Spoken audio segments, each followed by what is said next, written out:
To defeat an enemy, you must know them.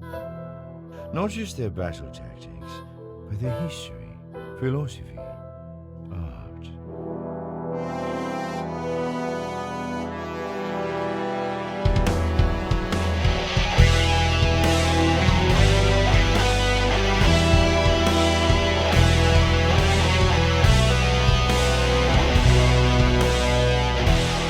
Welcome to the Chiss Ascendancy podcast. Alrighty. Let's just jump out of the frying pan into the fire. Hello, everyone, and welcome back to The Chiss Ascendancy. This is Mandalorian, Chapter 12, Chapter The 12. Siege Review.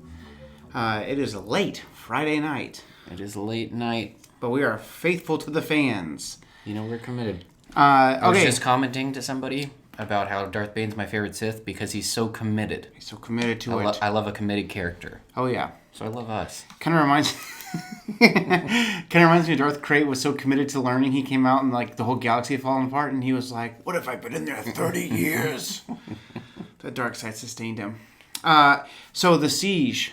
Wow, there is a lot to digest. So we're just gonna jump into it. There's a lot to talk about. So, Okay. before we get too far ahead of ourselves, let's stay true to ourselves by staying true to the format we've come up with. Yes. The first part being overall thoughts. Here's where it gets thick from the get-go. Overall thoughts. I'll go first this week if you like.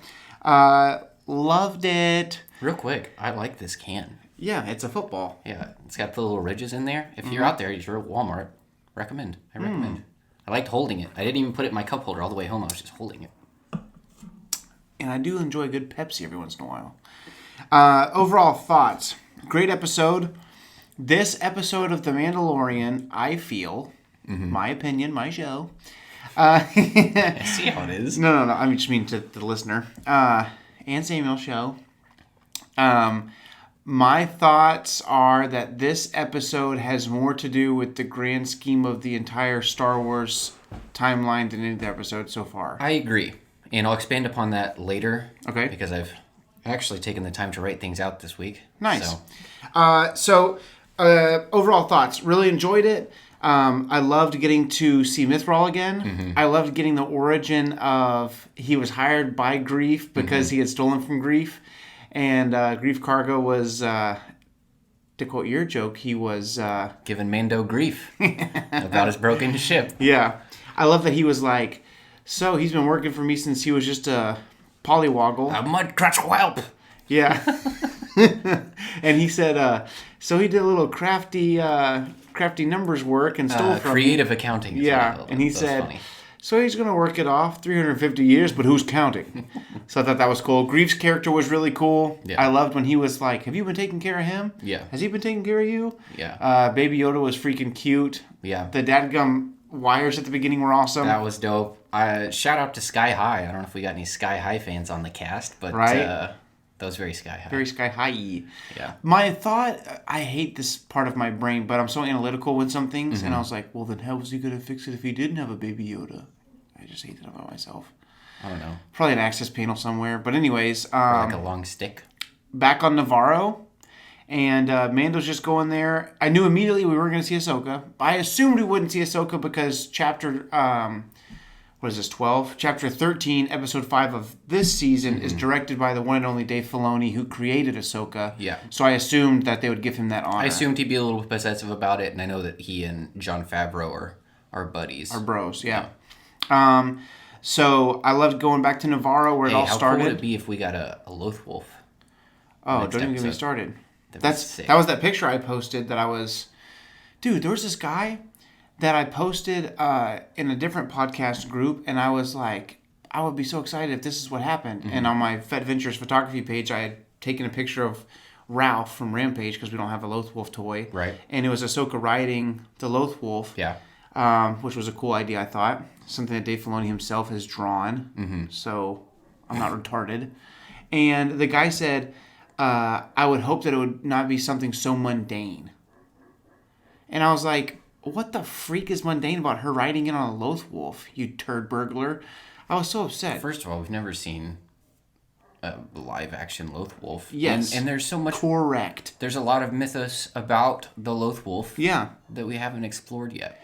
Right, because you think, oh, they're only on Lothal, but there's paintings of them on the world where they meet the ones. Mm-hmm. So it's like they're clearly interdimensional beings. Yeah. They're force beasts. We already know they teleport. Right. You know what I mean? It would seem to me that if they can teleport to the other side of a planet. Yeah, they travel through the world between worlds. Right. So they can go literally anywhere in space and time. You know, in Marvel Comics, Nightcrawler, who is the son of Azazel, who is basically the devil, by the way, both of them teleport by interdimensional travel. Oh, really? So what they do is they teleport into what's basically hell, and then teleport back into the earth in a different place. Oh, wow. That's why there's that smoke around them. Oh, okay. Yeah. Interesting. The more you know. The more you know. Welcome to the Marvel Ascendancy. So that was really cool, going back to Navarro where we started. Yeah. And then getting right back into it. Mithril was a fun character. Yeah. This episode, you got I some thought more. it was cool to expand him a little bit. I wasn't attached to him from the, you know what I mean? Like, he was very clearly just an introduction character, you know, just like a side quest for Mando. When introducing Mando, really, it was more about Mando. Right. But I thought it was cool to see him evolve a little bit. Yeah. You know what I mean? I thought it was very cool to see. Very resourceful. Very resourceful. I was going to say very tech savvy. Yeah. So that was cool to see. And so I love that. I liked exploring his species a little bit. Yeah, how does he work, his humidity suit and stuff like that. that. Or something like that. Yeah, I love that. All the Imperial stuff I'm a sucker for. Yeah. And obviously very cool stuff like that. Overall thoughts for you? I really enjoyed it. Start to finish. By the way, for all your listeners, we're now featuring my dog Koba. In the backyard? Barking at the neighbor. I really enjoyed it. It kept me on the edge of my seat. I liked how it slowly unfolded. I think it was just a beautiful piece of cinema. I thought it was cool that Cara Dune is now the Marshal. Yeah, I thought that was cool. I was thinking it was funny because Mando was now on such good terms with so many law people. Right? He's like, the first half of the first season, he's kind of like running from the law. Yeah. And now he's on the good side of so many law people and on the good side of the New Republic for the most part. Yeah. It was cool to see how they had transformed Navarro back to a peaceful world where like they had turned the bar into a school and stuff like that. Yeah. That was very neat. It's never ceased to amaze me how like a scuzz pile like what Navarro was in first season, where it's just like basically just scum bounty hunters and your occasional Imperial, and now that the riffraff's been run off, there's like scum and villainy. There's regular folk. Yeah. You know what I mean? Just there being townsfolk. It's also interesting because you have to assume that partially because the Mandalorians are gone, It's just kind of like they just have a certain smell about them. That I guess, but it's not that they're gone, but they kind of navigate, they kind of are drawn to sketchy situations. Well, I guess so, but at the same time, they were so incognito themselves. Yeah. Even for most of the people there, they were relatively unknown. Right. But yeah, I did think that was cool. I thought it was cool to be back in the forge. Mm-hmm. The armor, the Mythosaur skull had been taken down from above the armorer's forge room. Seeing Moff Gideon again. Mm-hmm. So got this little guy. So that was cool. I'd like to save my thoughts for the last third of the episode for kind of the what's next section. Cool. All right, well then we'll go ahead and go out to standout moments. I guess I'll start that right now. For me, Imperial stuff is always really cool to see. Really standout moments that literally made me stand out of my seat. We were watching together, right. And there were a couple of times that I was like, oh, I'll get up and I'll be like Patch from 101 Dalmatians and like put my nose to the screen. And then I'll, after that, be the fat Dalmatian that's really hungry. So, the vats with the, here's a little tidbit. If you are ever wondering about things and you want to know if what you're seeing is what you're seeing, on Disney Plus, you can turn on the descriptive audio, right, which they make for people who are visually impaired. And so mostly blind or fully blind. And basically what it does is you have the the audio of dialogue or whatever, but you have a descriptive. He walks into the room, sees his surroundings, stuff like that. So hairless humanoid bodies are in vats. Very broken-ish looking. And I did see some pretty clear screen captures today that had big gashes running down the head, which is very Snoke-like. Yeah. Seeing stuff like, we're looking for something that can a body contain a high M count, which right off the bat we were saying that's midi-chlorians. Midi-chlorian count. They talk about needing more blood from the host. The child. Meaning the child. But they couldn't drain him too much at once because he's small and it would kill him. Baby. But I thought it was so cool. I was talking to some people today and I thought it was so cool that we need a small species that can give so much blood that has midi-chlorians, but not too much because it'll kill it. And that pushes this storyline along. So what species is small but also adorable? Yeah. Bring in the quote, child species. Our namesake character, it was so artfully done. Yeah. Quran would have appreciated that. Yeah, I liked how it all kind of tied some things together and answered quite a few questions while simultaneously raising some more.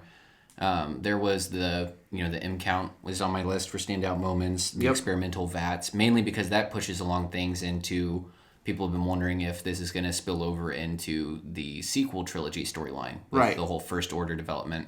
And then the other one for me, obvious pull, was the Dark Troopers cliffhanger at the front or at the end of the episode. We were watching the episode and then we had to run off to work and I dug in my toy chest, for lack of a better word, and came out and I was like, "Look, I have one." They look a little different. They look a little different, of course. A little bit sleeker, a little bit darker, as it were. I like, but I like that. I like that we have the canon version of things, we have Legends versions of things. Well, and what I also like is that Moff Gideon, for the most part, has a very Vader-esque armor. You know what I mean? It's chic, it's black, it's it's well-maintained, it's shiny. And it was kind of like the Dark Trooper was kind of cast off of that. Kind of in his image, as it were. Yeah, it was very cool. Standout moment for me was those vats where it was definitely basically the dialogue says something along the lines of they're having a hard time injecting blood that has a high M count, we assume midi-chlorian count, into bodies, and the bodies reject them and basically die. So they need more blood to continue more testing.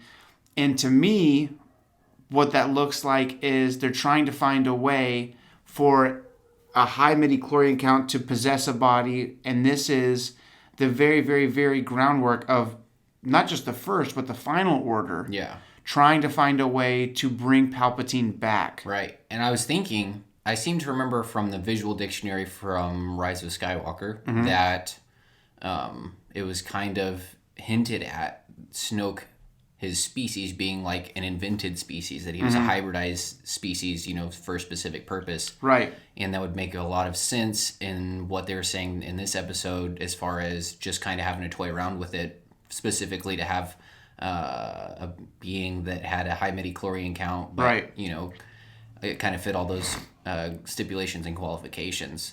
It seemed like this is leading to that. Right. I can't remember the term, but it is like it's a strand cast, I think is the term, of basically he's a part of something that's from Palpatine, but he's his own thing, but it basically says he has his own free will, but everything he does is according to what Palpatine wants. And maybe on like the Crayola level, dumber down side of things, maybe the reason that Snoke's species had to be so big is because it needed more body to be able to contain so much force power. Who knows? You know what I mean? Like, that's just very interesting concepts that are starting. It looks like we're on the basement level of what ended up being Snoke and what was brought about to bring the Emperor back around. But man, so the reason that I know it's Dark Troopers there at the end, one, I was like, oh, I was standing right, like I said, with my nose to the TV. That's what it is. Yeah. I've always been a huge Dark Trooper fan ever since, reading comics and stuff. It started with Dark Forces, I believe, the video game. And there's actually, if you want to nerd out a little bit, there's actually 3 phases of Dark Troopers. You have the Phase 1 Dark Trooper, which is more of a droid. Phase 2, which is this little guy. Or big guy, depending on how you look at it. This guy's probably about 7.5, 8 feet tall. And then you have the Phase 3 Dark Trooper, which is like, this and a half tall. Yeah, something along the lines of what you'll fight in The Force Unleashed. Yeah, exactly. So to see them, well, I had heard through the grapevine, hey, when you watch that last scene, turn on that audio descriptive, whatever. Mm-hmm. And it says that Moff Gideon is standing in a room, and there is a man in a white lab coat standing, looking up at immobilized dark troopers. So, pretty much factual. Yeah. Standout moment / leaks into my what's next. Yeah. So new characters. This is kind of a weirdy thing, but what stood out to you new characters wise? It seemed to me that there weren't a lot of new characters. Yeah. At least not main characters. You have little side characters like that kid who was stingy with his snacks, and Baby Yoda stole the whole sleeve. Yeah, that's what he gets. But for the most part, the characters that are in dialogue are characters that we've already seen in some form or fashion. But I think that this kind of lends credibility to the idea that this really moves along the main storyline. Yeah. You know what I mean? Yeah, it's very interesting because I think there are people out there that will not understand the magnitude of this episode and will not appreciate it as it should be. Episode 1 to me is still my favorite because I'm a sucker for Tatooine and Tuskens and freaking Krayt Dragons and Boba Fett. Yeah, it's going to be hard to beat that Krayt Dragon for me. Yeah. Episode 2 was fun, but not as powerful. It felt more fillery for sure. Episode 3 was fantastic. Bo-Katan, however you want to say it, back in canon. Not back in canon, but live action. Yeah, live action we had. Seeing more Mandalorians. Some Mandalorian doctrine upgrades. You got to see some Quorum. We got to see some Mon Cal. Yeah, very cool stuff. It's cool because you get some OT stuff, some Clone Wars stuff, and then Mandalorian stuff. Name-dropping Ahsoka. Ahsoka was huge. I would say that it's hard for me to beat episode 1 of this season, but I would say that this opening up to... I think it's probably the most significant episode. It's the most significant so far. And I would say if I do rank number 1 my highest, this is a close second, with episode 3 being third and episode 2 being last. Yeah. On my list. So that kind of goes into rating. It's kind of hard for me not to give this a 10, just because of how powerful it is towards what's going to happen. Yeah. And we're such book nerds that we see little things and we're like, there's a story there. Yeah. For me, going kind of back to new characters, returning characters like Mithril and Moff Gideon were very cool. This is the first time we see Moff Gideon in the flesh. We saw holograms, but seeing him in the flesh, he's not a scratch on him. And Giancarlo Esposito is marvelous again. Yeah. He had that little Grinchy side smile that I was like, oh, he's up to something. Yeah. Seeing that cloning doctor saying something to Moff Gideon, seeing him again was cool.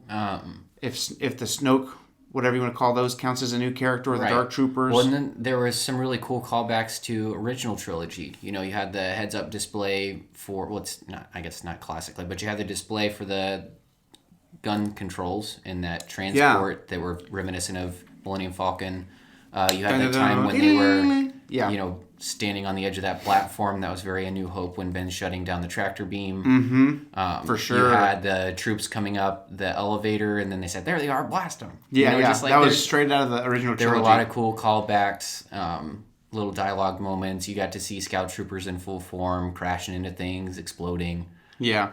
Just doing... It was funny because 5 Scout Troopers came out of there, and right out of the gate, 2 of them blew each other up. It's Scout Troopers doing Scout Trooper stuff. But I love the Empire, dude. I love being in Imperial bases. Yeah. I love all the aesthetic of it. It's so nice. What I was thinking is, they were talking about how it's just kind of a standalone base, and for some reason it hadn't been evacuated. Mm-hmm. But I was like, there's no way that there's people just hanging out at this base for fun, still, brushing their shoes, still, tucking in their uniform.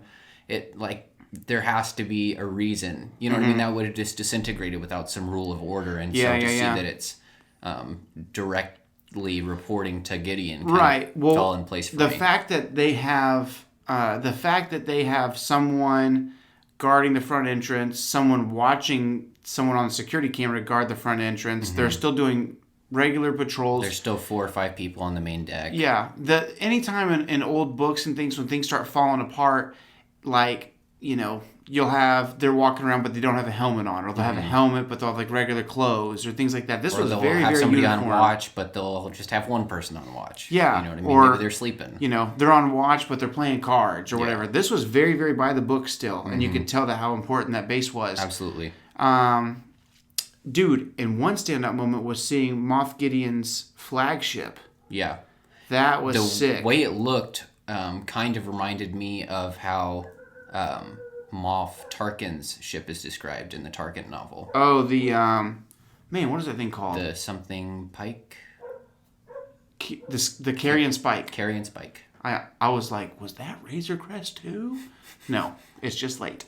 The Carrion Spike. Yeah. I love that it was like, here's a Star Destroyer, and had that cool like jagged coming back in, and then it kind of reminded me of the mixture of almost like a Corvette. Yeah, a Star Destroyer meets... Not a Chevrolet Corvette. Yeah. I mean like a Corvette. A Corellian Corvette. Corellian Corvette cruiser. Yeah. It's like a mixture of 4 things to me. Mixture of, when you first see it, it's got that... It's got very Imperial lines. Imperial, that strong front of a regular Star Destroyer. Then you have kind of the Corvette, jagged edges. Yeah. Also, but still kind of had the Republic look to it a little bit, and then the back end looked like a Hammerhead Corvette. Yeah, the engines. the back end to me looked like the back end of the ship that Qui-Gon and Obi-Wan ride in at the very beginning of Episode 1 that gets destroyed. You know that age and gender ambiguous person that says, "Captain, look," and you're like, what is that? A young boy? Is this a girl with short hair? What's going on here? I still can't I tell. have no be clue honest. what gender it is. I have no clue what age it is. I'm a grown man, and I've watched that movie well over a dozen times. Yeah. And I'm like, yeah. what's going on? Captain, look. And I'm like, what are we looking at? We're looking at the captain? Because I don't know what's going on there. It's like 12-year-old girl? Yeah. Wow, she must be wise beyond her years. So that was very cool. Jedi Council's really scraping the bottom of the barrel for their pilots these days. Yeah. Huh? It was interesting because I did enjoy that Moff Gideon did not seem overly perturbed with the destruction of the facility. So he knows something we don't know. Yeah. Also, his character, just in seeing the vats and seeing we're just going to call them Snokes, the characters in there, clones, the rejects of the midichlorian count.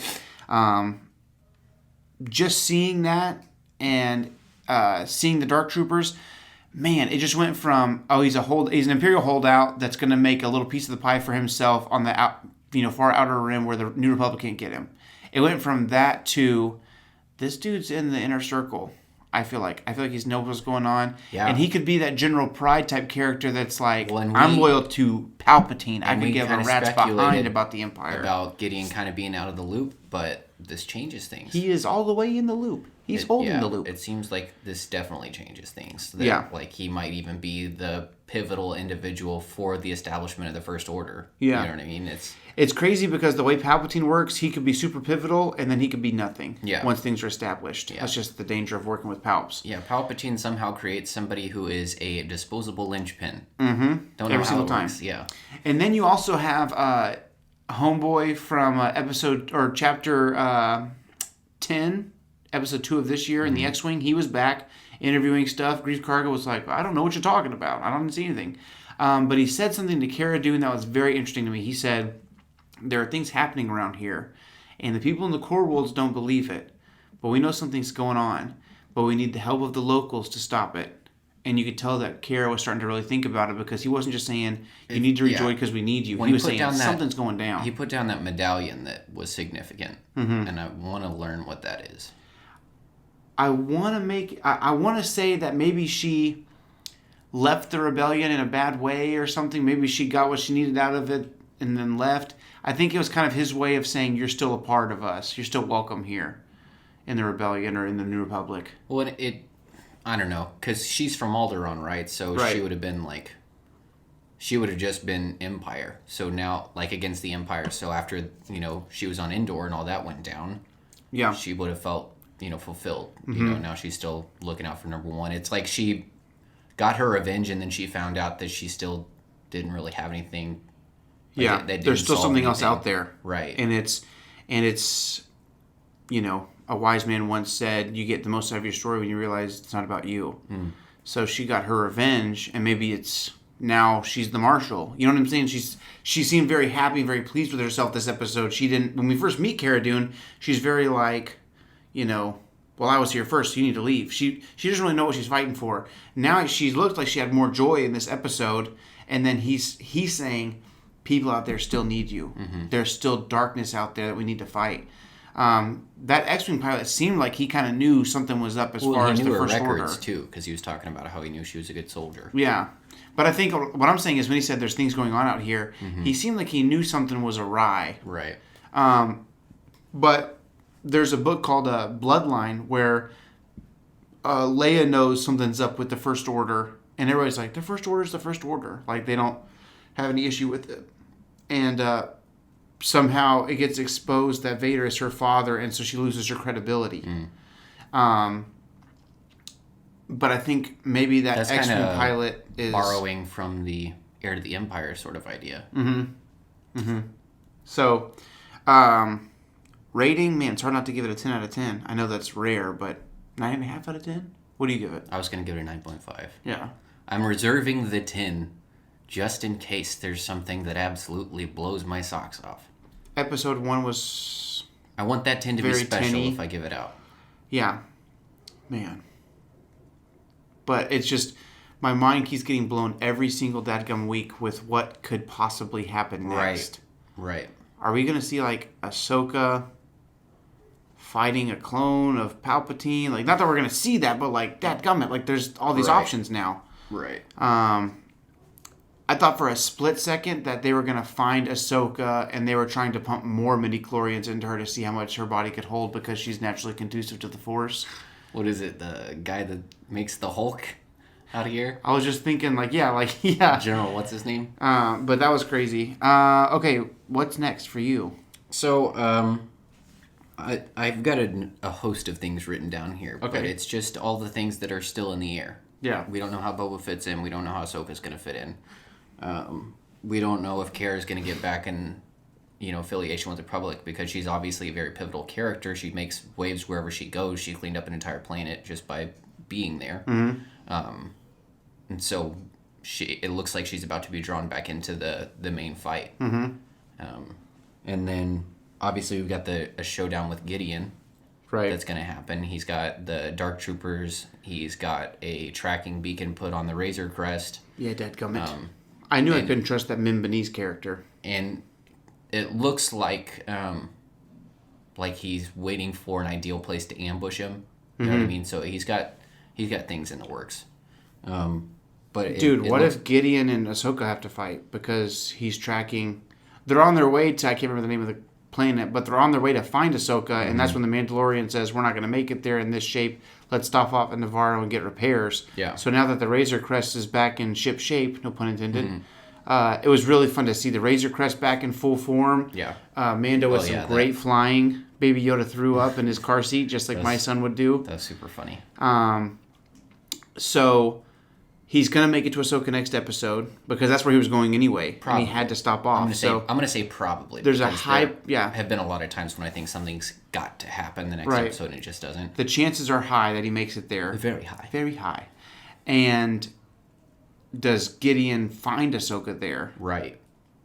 Well, and... That could be buck wild. If he does find Ahsoka, now maybe are his sights set on trying her to capture her and experiment on her instead of Baby Yoda. Right. Man. And the sad truth is, as much as I want Boba and Mando to fight side by side, I can definitely see Boba fighting for Gideon for some coin and get his reputation back by getting the child or killing Ahsoka or something like that. He's never had qualms about aligning with Imperials before. Nah. Whoever pays. Well, and if anything, it's like he would lean towards the side of fighting on Gideon's side now that Mando's kind of aligned with New Republic. Or, you know what I mean? On the other side of the coin, does he realize that his dad and all the clones were pawns for Palpatine? One man, alone, betrayed by the country he loves. Dude, it's just crazy, man. I assume that Gideon's got to have some kind of training that he can use the Darksaber. I want to say yes, but then also maybe not. I don't know. Is that everything for your list of what's next? Yeah, but those are all big things. Yeah, You know big what I mean? things. Man. He wears cool armor, but maybe it's just like Krennic wears a cool cape. You know what I mean? Yeah. No. Moff I mean, Gideon is I definitely... understand that they're not on the same tier, but you know what I mean? It's like maybe it's just representative. I mean, he did fight Mando himself. You know what I mean? So, well, it wasn't toe to toe, but he didn't just send in foot soldiers. You know what I mean? He was in the midst of the action. He was which there, is atypical for a Moff specifically. Well, we know that he is like bad to the bone because when Mandalore revolted against the Empire, right, Moff Gideon was who was sent in. Right. So the greatest... Which still is weird because strictly speaking, Moffs are civilian operators. More political. Yeah, they're not military. Yeah, he is militarized for sure. He's got a military mind. He's a thinker. He's a planner. He dresses in armor, which I don't like it that it sounds like I'm getting hung up on his outfit, but it is telling about he's not who he all is, looks. you know what I mean? Like, it's not just that he's not... Like, okay, so for instance, in one of the side stories about Tarkin, in the book Tarkin, they're talking about developing like a unique uniform for him, you know, and that was going to be a status symbol, that his would be slightly more streamlined or more modern.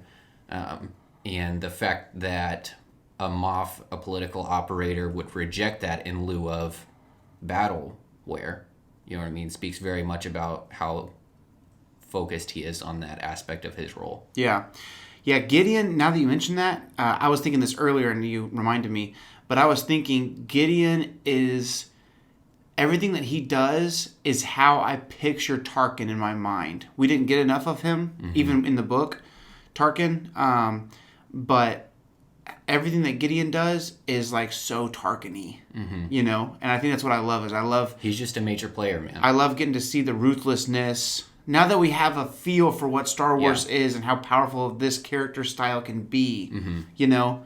I think that Tarkin did an amazing job in A New Hope, but I would have loved to have seen more of him. Yeah, well, you know? Kind of like I said at the beginning, I just loved I love a committed character. You know, my favorite villain is the type that truly believes he's in the right. Right, because when we were gonna do From a Certain Point of View review for Monday's episode, but there's just too much to get through, and we have crazy week. Been a really wild week. But the things that are so like a dime a dozen is the character that's like, am I doing the right thing fighting for the Empire? I don't like a hesitant character. I don't like an ambivalent character. I don't like was it just a reason to get off of, I don't like a character that mentally, or for lack of a better word, spiritually aligns with the enemy somehow, but they're trapped where they're at. That's tiresome for me. Dude, the Veer story, spoiler alert if you're going to read the book, when he's like wills himself to stay alive because he refuses to fail Vader.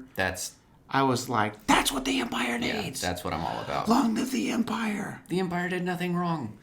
I gave a best man speech. 5 gums, stimulate your senses. I gave a best man speech. And there was one guy in the crowd who got my 7 prequels references that I put in the... 7? 7. Just snuck them in there. I even had like one-liners or what? Yeah, just one-liners. So I was like talking, for instance, about how... what a wide variety of individuals were gathered there today. And I was like, but I'm sure we have some things in common too. And the list eventually ended in, and I'm sure we all have a sense of loyalty to our republic, to democracy. That's so silly. And there's one guy in the room that got it, and he came up to me at like the head table later, and he's like, I just want to tell you, I loved your speech. And he's like, I wanted to yell, the Empire did nothing wrong, but everybody would have been confused. And tonight, another happy landing. Because the room was, honestly, a lot of people were like, it was very cringy for a lot of the room, but all the guys that were in the groom's party were like dying laughing. As long as it's not cringy for everyone in the room. I made the speech specifically for, like, I catered it for the groom. Yeah. You know. But it's his day. Yeah, the Empire did nothing wrong. That's funny. Oh, man. So, what's next? God, who knows? Here's the beautiful thing. The beautiful thing is, for those of us who just want to go in blind to a lot of stuff, we are 4 episodes in, and we've seen every single part of the trailer. Yeah. So we've got that's why I four was- episodes of shock and awe coming Like in. episode 2, I was saying, like, that's for sure why they were so liberal with the footage from episode 2, where the With Razor the Crest crash crashed and all that out. stuff. And, Yeah. because it really added nothing to the main story. Yeah. Man, I'm just so excited. Boba might be done for the season. You think so? He might be. With everything going on, dude. I would think so, but the reason I think probably not is that he was teased in episode 5 of the last season, right? Mm-hmm. And I think that's late enough in the season that they can get away with not bringing him back again. Oh, I see what you're But saying. he was brought back in episode 2 of this season. 1. Yeah, episode 1, sorry. Yeah. So it's kind of hard to get Yeah, away that's from true. that for the rest of the season. You know what I mean? Yeah. I feel like if they wanted to just tease He him still one has more time, he still has Boba's armor, huh? yeah, Oh, and Boba knows boy. that. So I think it's going to be harder to keep Boba away from the story since he was reintroduced so early in the season. What's the percentage chance we see Bosk? I don't think it's very high. If I had to guess, because there are already so many. You know what I mean? Yeah. Okay. It's going to be Avengers Infinity War if we get Bosk in here. Doesn't you know what I have mean? to make sense. Top 3 characters you would love to see show up in The Mandalorian before the season's over. Even if it's a small cameo. Obi-Wan. Qui-Gon. Force Ghosts? Yeah. Okay. I'd like to see Force Ghost Anakin after being redeemed from being Vader. What if Force Ghost Anakin is talking to Padme? To Ahsoka. To Ahsoka. Oh my god. Wouldn't that be cool? I would probably cry. I stand by everything I just said. Okay, 3 characters. I'll go a little bit away Because from... she would have had good relationship with Obi-Wan, Yes. and she would be aware of the importance that Qui-Gon played by this point. Okay. Luke Skywalker will be buck wild. Also, this is like primo Luke. Yeah. 5 years after Return of the Jedi. You know, it would be pretty sick if in episode 8, so chapter 16, Yeah. Which is probably the... there's like this Finale. whole big showdown going on, Yeah. and Luke comes in and just Luke balls enters out. the fray. Balls out. That'd be sick. How sick would that be? Yeah. I would like to see a showdown the likes of what we got in the Kylo Ren comic series, where Luke single-handedly spanks the entire Knights of Ren. Spanks him.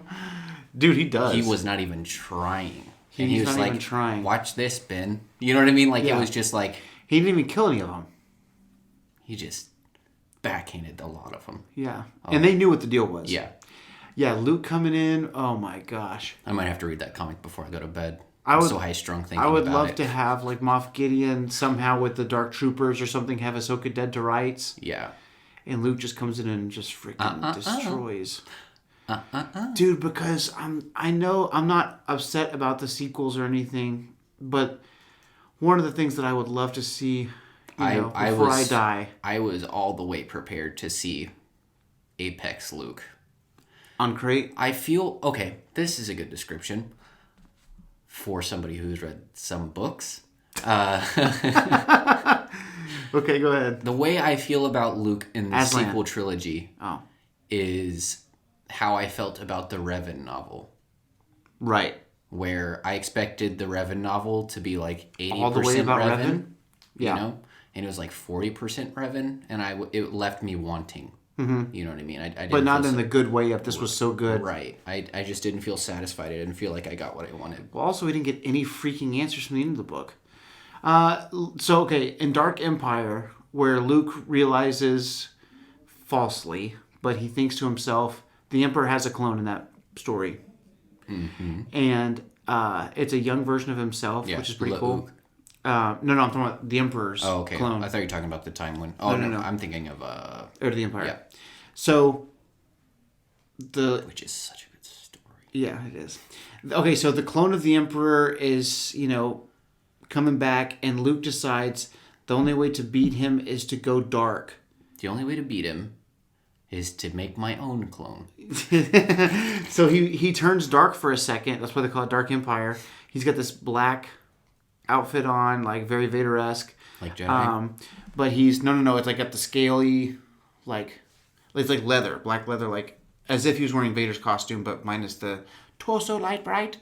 And so he's fighting, and an AT-AT walks upon him, and it's basically like, that was the biggest, baddest thing we had seen up until that point back in the day. And Luke is like, he just reaches out with the Force, like one hand, and crunches the thing. Just destroys it. And reading that, I was like, oh my God. Oh. So, Come a long way from zip lining up to the top and cutting it open and throwing in a thermal detonator. Yeah, and then falling 60 feet to no problem whatsoever into the snow, the softest snow ever on Hoth.